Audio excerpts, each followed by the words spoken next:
Students, welcome to my channel. तो हमने chapter 2 natural resources शुरू किया था, जिसके अंदर हमने प्रीवियस लेक्चर के अंदर एनर्जी रिसोर्सेज, ऊर्जा संसाधन हमने डिस्कस कर लिया था। तो आज हम पढ़ेंगे लैंड रिसोर्सेज, जिसको हम कहते हैं भूमि संसाधन। तो ये आपकी क्लास बाइलिंगुअल ही रहेगी, हिंदी इंग्लिश दोनों में हम कवर करेंगे। तो सबसे पहले मैं आपको वैसे बता देती हूँ कि लैंड रिसोर्सेज क्या होता है। ये हमने कल डिस्कस कर लिया था, तो फिर भी लैंड रिसोर्सेज क्या होता है, वो सारी चीज़ें, वो सारे संसाधन जो हमें कहाँ से मिलते हैं, भूमि से मिलते हैं। चाहे इसके अंदर क्या कुछ भी आ सकता है आपका, जैसे कि एग्रीकल्चर लैंड, जिसके अंदर क्या होता है कि आपके नेचुरल फर्टिलाइजर्स होते हैं जो कि प्लांट की ग्रोथ के लिए बहुत हेल्पफुल है। अंडरग्राउंड वाटर भी किसके अंदर आता है, आपका भूमि संसाधन के अंदर आता है। और बहुत सारे खनिज पदार्थ जैसे कि कोयल, बॉक्साइड, ये सारे हमें कहाँ से मिलते हैं, लैंड से मिलते हैं। तो हम क्या करते जा रहे हैं, भूमि संसाधन से का यूज़ हम इतना अपने लिए इतना ज़्यादा कर रहे हैं कि हम जो है, जो हमारी भूमि है, उसको क्या करते जा रहे हैं, दिन प्रतिदिन एक्सप्लॉइट करते जा रहे हैं। क्योंकि हम दिन प्रतिदिन क्या कर रहे हैं, हम नई नई बिल्डिंग्स बना रहे हैं, रोड्स बना रहे हैं, या फिर उस लैंड को किस में कन्वर्ट कर देते हैं, एग्रीकल्चर कर लैंड में कन्वर्ट कर देते हैं। तो एक तरह से जो है हम क्या करते जा रहे हैं, लैंड का मिसयूज़ करते जा रहे हैं। तो मैंने आपको बताया था कि जो हमारी मैक्सिमम जो लैंड है, वो क्या होती है हमारे पास, या एग्रीकल्चर लैंड होती है, और बाकी जो है कुछ परसेंट लैंड जो है वो हमारी हाउसेस में यूज़ होती है। कुछ परसेंट लैंड किस में यूज़ होती है, जो हमारी फॉरेस्ट में यूज़ होती है। तो लैंड रिसोर्सेज की अगर मैं बात करूँ तो 20% जो है हमारी अर्थ के अंदर लैंड रिसोर्सेज ही हैं, जिसका काफ़ी जो है हम 1/3 जो है हाउसेज, रोड्स, फैक्ट्रीज में यूज़ करते हैं, और 1/3 हम फॉरेस्ट में यूज़ कर रहे हैं। फिर मैंने आपको बताया था कि जो सॉइल होती है, वो सॉइल एक ऐसी बॉडी है, नेचुरल बॉडी है, जिसके अंदर कुछ ऐसी लेयर्स हैं और दैट आर कंपोज्ड हो, जो किससे मिलके बनी है, आपके मिनरल्स, और जिसके अंदर क्या है, कुछ ऑर्गेनिक मैटर मिक्स्ड है। ठीक है। तो सॉइल जो है वो हमारे पास फ्लोरा को भी सपोर्ट करता है। इसके अंदर छोटे पोर्स होते हैं जो कि क्या करते हैं, वाटर को होल्ड करके रखते हैं। सॉइल के अंदर जो है बहुत सारे, जैसे फॉस्फोरस, नाइट्रोजन, इन सारी चीज़ें प्रेजेंट होती हैं, आयंस प्रेजेंट होते हैं। ठीक है, जो कि क्या करते हैं, प्लांट्स की ग्रोथ में हेल्पफुल होते हैं। सॉइल का क्या होता है, सॉइल के अंदर कुछ बैक्टीरिया, फंगी पाया जाता है, जो कि क्या करता है कि, और बहुत सारे माइक्रोब्स होते हैं, जो इसका काम क्या होता है कि अगर मान लो कोई डेड प्लांट है, ठीक है ना, उसे डिकम्पोज करना, उसे डिकम्पोज करने में हेल्प करता है। ठीक है, और उससे क्या बनाता है, नए नए खनिज पदार्थ बनाता है। ठीक है ना, नए नए ऑर्गेनिक मैटर बनाता है। ठीक है। तो अब हम जो है, आज हमारा मेन टॉपिक था, दैट इज़ लैंड डिग्रेडेशन। तो जैसे मैंने देखा कि भूमि संसाधन का हम बार बार यूज़ करते जा रहे हैं, तो इसकी वजह से क्या हो रहा है कि हमारी जो है फर्टाइल जो सॉइल हुआ करती थी, अब वो क्या हो रही है, उसकी फर्टिलिटी कम होती जा रही है। तो भूमि डिग्रेडेशन का मतलब होता है अपघटन। तो भूमि अपघटन का मतलब क्या है कि जो हमारी जो फर्टाइल सॉइल थी, जो उपजाऊ सॉइल थी, या फिर जिसमें ये कह लो जिस सॉइल के अंदर काफ़ी प्रोडक्टिव सॉइल थी, वो क्या हो रही है, धीरे धीरे उसकी प्रोडक्टिविटी कम होती जा रही है। सो लैंड डिग्रेडेशन जो है वो कई तरीके से हो सकता है, जैसे कि वोल्केनिक इरप्शन, ठीक है ना, अर्थक्वेक। तो ह्यूमन एक्टिविटीज़ की वजह से भी क्या हो जाती है, हमारी सॉइल जो है वो पल्यूट हो रही है। सो देखते हैं उसके क्या क्या फैक्टर हैं। सबसे पहले है सॉइल इरोजन। सॉइल इरोजन को हम क्या कहते हैं, soil erosion is basically the loss of topmost fertile layer of soil by the action of wind, water और human activities। तो सॉइल इरोजन क्या होता है कि जो हमारी जो सॉइल होती है ना, उसकी जो टॉप लेयर होती है, टॉप लेयर की अगर मैं टॉप मोस्ट लेयर की बात करूँ, तो ये काफ़ी फर्टाइल होती है। तो पानी, या फिर क्या कह सकते हैं, विंड, या फिर ह्यूमन हमारी एक्टिविटीज़ की वजह से वो जो टॉप लेयर है वो क्या हो जाती है, वॉश आउट हो जाती है, या रिमूव हो जाती है किसी ना किसी तरीके से। तो हम कहते हैं क्या हो जाता है, सॉइल इरोजन हो जाता है। अब यहाँ पे सॉइल इरोजन जो है एक तरह का नेचुरल प्रोसेस है। तो अब लेकिन होना क्या चाहिए था कि सॉइल इरोजन एक नेचुरल प्रोसेस था, यानी कि अपने आप ही क्या हो सकता है कि टॉप लेयर जो है सॉइल की वो क्या होगी, रिमूव होगी। लेकिन अब हम क्या करते जा रहे हैं, हम अपनी एक्टिविटीज़ से हम जो है इसको ये कह लो कि अब जो है ह्यूमन एक्टिविटीज़ की वजह से ज़्यादा जो है काफ़ी जो है सॉइल इरोजन हो रहा है। ठीक है ना। So it became a problem when human activities cause it too much faster than under natural condition. ये नेचुरल प्रोसेस होना चाहिए था, नेचुरल प्रोसेस, लेकिन हमारी एक्टिविटीज़ की वजह से जो है ये काफ़ी ज़्यादा जो है सॉइल इरोजन काफ़ी तेज़ी से हो रहा है। तो ह्यूमन एक्टिविटीज़ जो है दैट को सॉइल इरोजन आर। अब हमारी कौन सी एक्टिविटीज़ हैं जो सॉइल इरोजन कॉज करती हैं। तो सबसे पहले है डिफॉरेस्टेशन। हम जो है पेड़ों को काटते जा रहे हैं। ठीक है। तो डिफॉरेस्टेशन क्रिएट करते जा रहे हैं।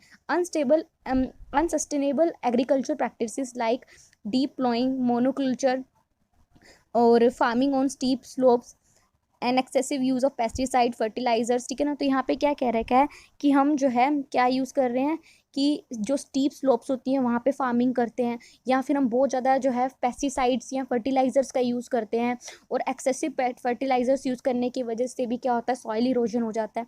और क्या है कि डेजर्टिफिकेशन एंड, तो इस एक्सेसिव इरोजन की वजह से क्या हो जाता है कि हमारी सॉइल तो ख़राब होगी ही होगी, पर उसके साथ साथ क्या होता जा रहा है बच्चे, लैंड डिग्रेडेशन, हमारी जो है एग्रीकल्चर लैंड है वो भी ख़राब होती जा रही है, ठीक है। और क्या हो रहा है कि sedimentation of water waves and ecological collapse due to loss of nutrient rich upper soil layers. Ecological balance remove ख़राब हो रहा है, तो जिसकी वजह से जो है हमारी न्यूट्रिएंट रिच सॉइल थी वो क्या होती जा रही है, जो न्यूट्रिएंट रिच सॉइल लेयर थी वो रिमूव होती जा रही है, वो ख़राब होती जा रही है, ठीक है।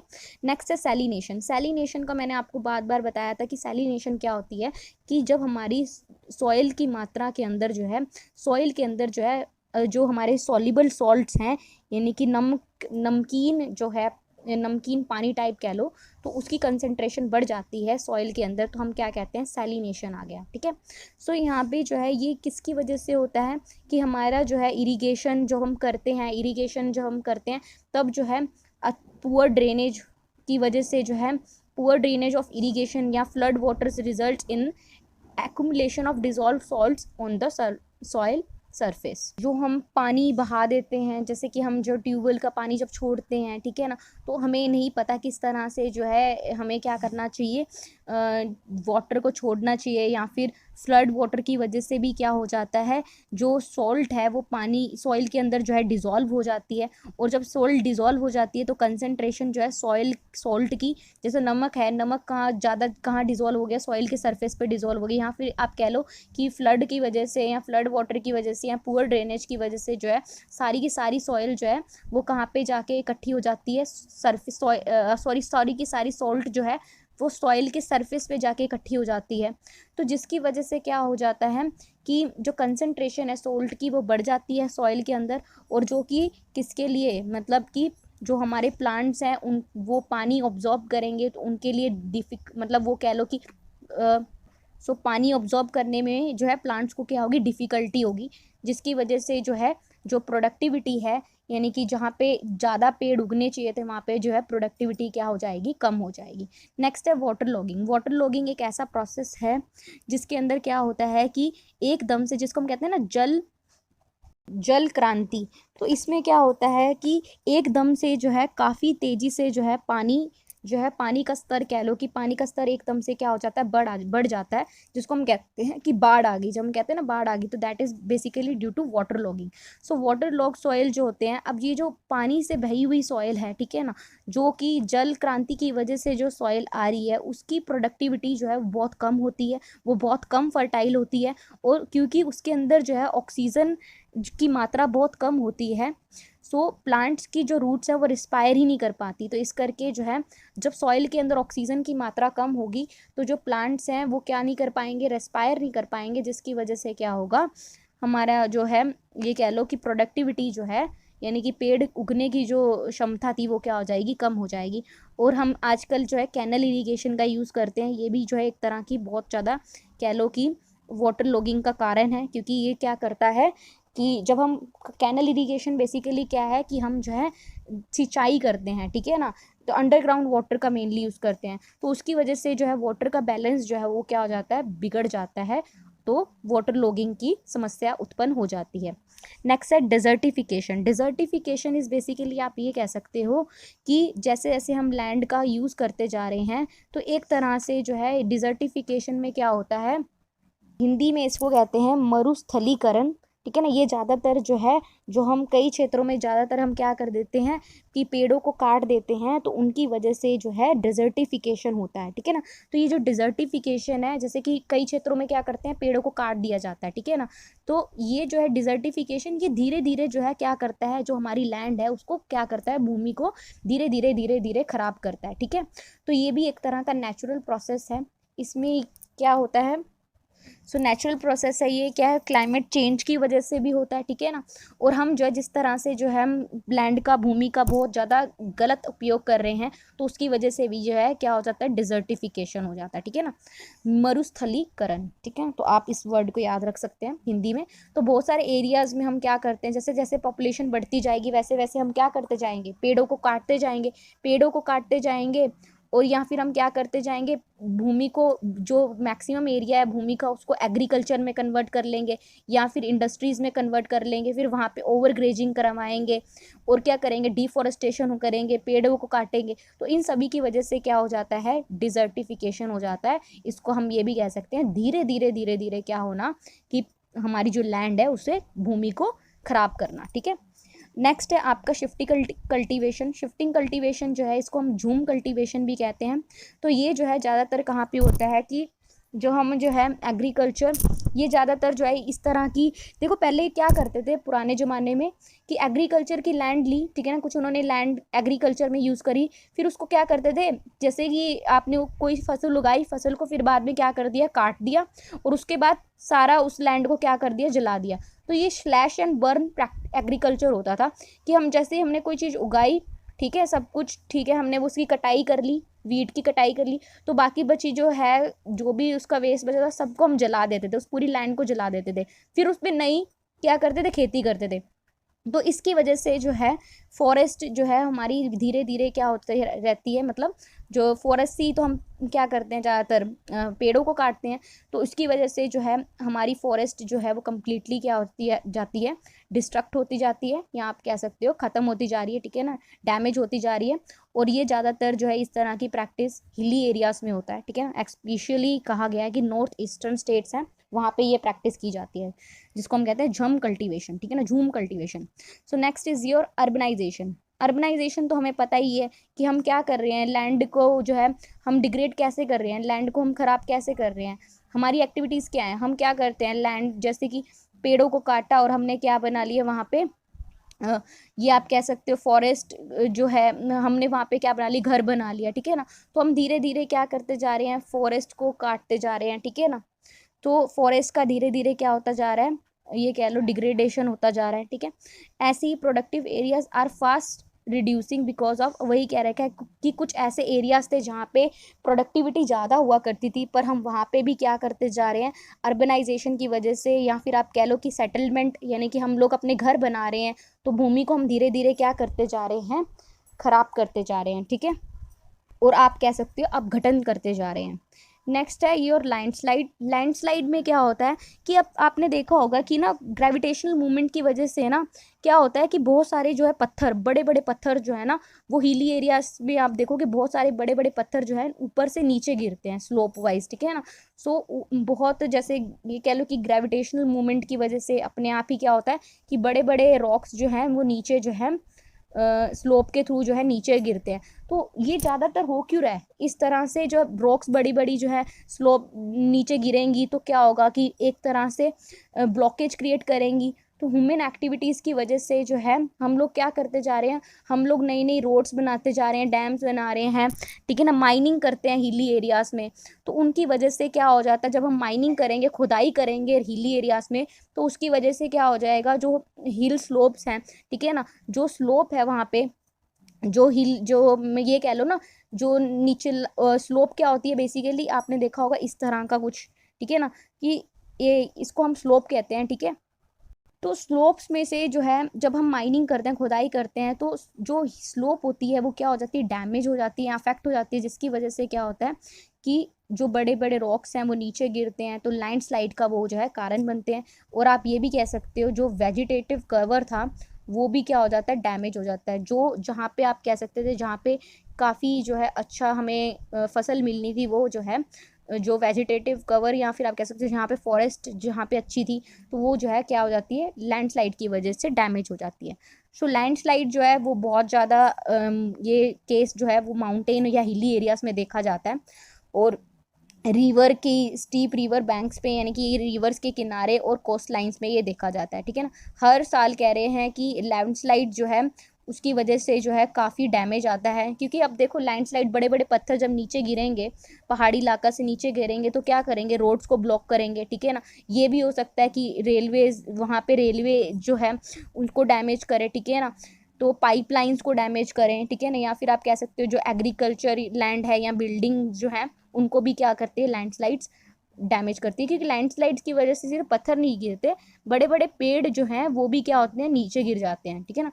सो लैंडस्लाइड्स जो है, large landslides in mountain area can block, तो वही कह रखा है कि जब बहुत ज़्यादा एकदम से क्या होता है, यही पत्थर जब नीचे गिरते हैं या फिर क्या होता है, पेड़, बड़े बड़े पेड़ अपने आप उखड़ के नीचे गिरते हैं, तो उनकी वजह से क्या हो जाता है कि कई बार ना रिवर जो है वो भी क्या हो जाती है, ब्लॉक हो जाती है।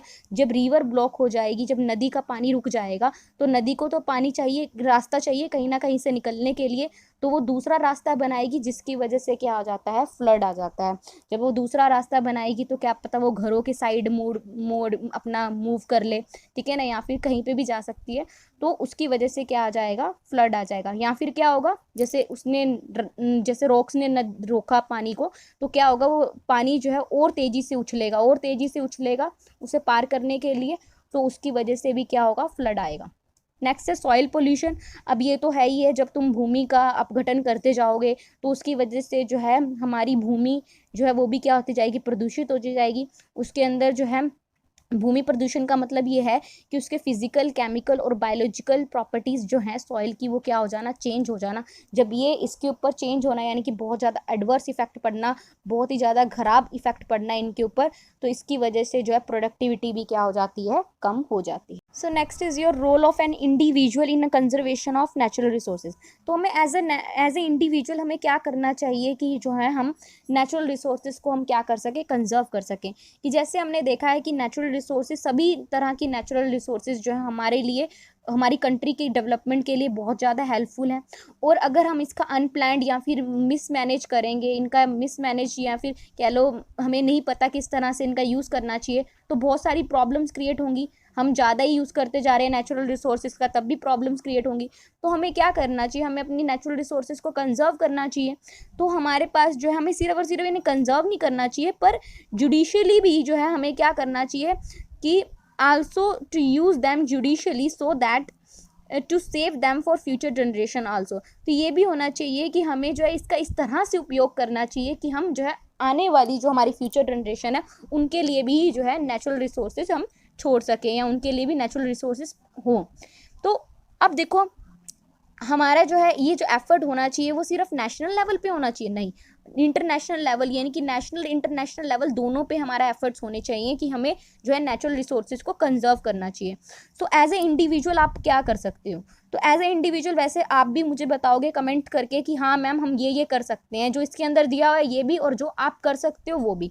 तो कंजर्वेशन ऑफ वाटर, वाटर को हमें क्या करना चाहिए, प्रॉपरली यूज़ करना चाहिए। क्योंकि हमारी अर्थ किससे डिपेंड कर रही है, वाटर पे। अगर वाटर नहीं होगा तो आप जी नहीं पाओगे। तो हमें क्या करना चाहिए कि हमें जो है पानी को कंजर्व करके चलना चाहिए। तो उसके लिए हम क्या कर सकते हैं, do not keep taps open, हमें टैप्स नहीं ओपन करनी चाहिए। कि ऐसे नहीं है कि आप पानी का वेस्ट करते जा रहे हो, ठीक है। और जो है पाइपलाइंस में अगर लीकेज है तो उसे रिपेयर करवा देना चाहिए। उसके बाद क्या करना चाहिए, वाटरिंग जो है प्लांट्स की हमेशा जो है हमें क्या करनी चाहिए, शाम को वाटरिंग करनी चाहिए, उन्हें पानी देना चाहिए ताकि वो और ग्रो करें, ठीक है ना। वाटर सेविंग शावर्स का यूज़ करना चाहिए। उसके बाद अब वाटर मीटर का हमें to check hidden water leaks, हमें वाटर मीटर का यूज़ करके ये देखना चाहिए कि कहीं लीकेज तो नहीं है पानी का। प्लास्टिक बोटल्स जो हैं वो उनका put plastic bottles in your toilet tank, ठीक है ना। तो प्लास्टिक बोटल्स जो हैं वो कहाँ पे आपको यूज़ करनी चाहिए, टॉयलेट टैंक के अंदर, ठीक है। और क्या कह रखा है, turn off the water after you, आप ऑफकोर्स जब आप टूथब्रश करते हो तो पानी को बंद करके चलो। डिशेस को आप वॉश कर रहे हो, ठीक है ना, ये नहीं कि पूरे ही पानी आप यूज़ कर रहे हो डिशेस को वॉश करने के लिए, ठीक है ना। तो जो भी हम क्लोथ्स को वॉश करते हैं तो वो भी कम वाटर में हमें यूज़ करना चाहिए।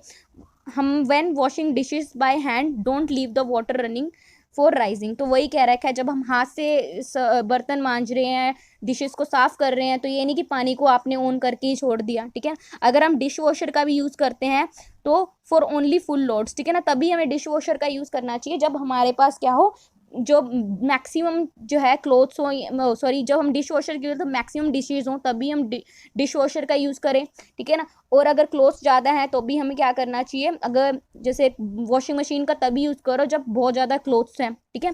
उसके बाद है कभी भी जो है, जब आप वेजिटेबल्स को धो रहे हो तो ये नहीं कि बस उसको पानी को ऑन करके ही रख दिया, ठीक है। तो जितना आपको थोड़ा थोड़ा यूज़ करके जो है वेजिटेबल्स को हमें धोना चाहिए। उसके बाद क्या कर रखा है, एनर्जी को कैसे कंजर्व कर सकते हो आप लोग, तो आप जो है CFL बल्ब्स का यूज़ करो। उसके बाद है आप कहीं बाहर जाते हो तो वो लाइट्स और फैन बंद करो। और इनफैक्ट बाहर नहीं तो अगर आप घर के अंदर हो तो जिस रूम की ज़रूरत नहीं है लाइट्स और फैन की, उसे बंद करके रखा करो। उसके बाद है फिल्टर्स जो हैं, क्लीन जो फिल्टर्स होते हैं AC के, ठीक है ना, या फर्नेस के, उसको क्लीन करके रखा करो। उसके बाद एनर्जी एफिशिएंट अप्लाइंसेस का यूज़ किया करो, ऐसी चीज़ें जो बिजली की कम, एनर्जी की कम खपत करे, ठीक है। और कोई आप कई बार क्या करते हो, चार्जर लगा के भूल जाते हो, तो चार्जर जो है उसे बंद करा करो, ठीक है। तो कोई भी ऐसी अप्लाइंसेस, ये नहीं कि उसको लगा के छोड़ दिया, ठीक है ना, उसको ऑन करके ही छोड़ दिया, ठीक है। उसके बाद है wrap your water heater and insulation bucket, ठीक है ना। इंसुलेशन बकेट के अंदर जो है क्या करना चाहिए, आपने वाटर हीटर को रैप करना चाहिए, ठीक है ना। Defrost old freezes and freezers regular, अब ये क्या करना चाहिए, जो हमारे फ्रीजर्स होते हैं उनको बार बार, एक बार तो कम से कम जो है डीफ्रॉस्ट करना चाहिए। उसके बाद है cover your ports while cooking, ठीक है ना, switch on the green power. Soil को कैसे कंजर्व कर सकते हो, नेक्स्ट है कि कॉन्ट्यूर फार्मिंग का यूज़ करा करो। अडॉप्ट क्रॉप रोटेशन, जैसे क्रॉप रोटेशन एक बार खेती कर ली तो नेक्स्ट कुछ टाइम के बाद नेक्स्ट की क्रॉप की, तो क्रॉप रोटेशन होनी जरूरी है, ठीक है ना। ग्रीन मैन्योर्स का यूज़ किया करो फील्ड्स के अंदर, ठीक है। उसके बाद है यूज स्प्रिंकलिंग इरिगेशन सिस्टम, तो स्प्रिंकलिंग इरिगेशन सिस्टम का यूज़ करना चाहिए हमें, ठीक है। Do not irritate your fields lacking poor drainage system, तो वही कह रखा है कि ऐसे नहीं इरिगेशन करना चाहिए कि जहाँ पे ड्रेनेज सिस्टम पुअर है, कि पानी जो है वो बहता ही जा रहा है मान लो, ठीक है।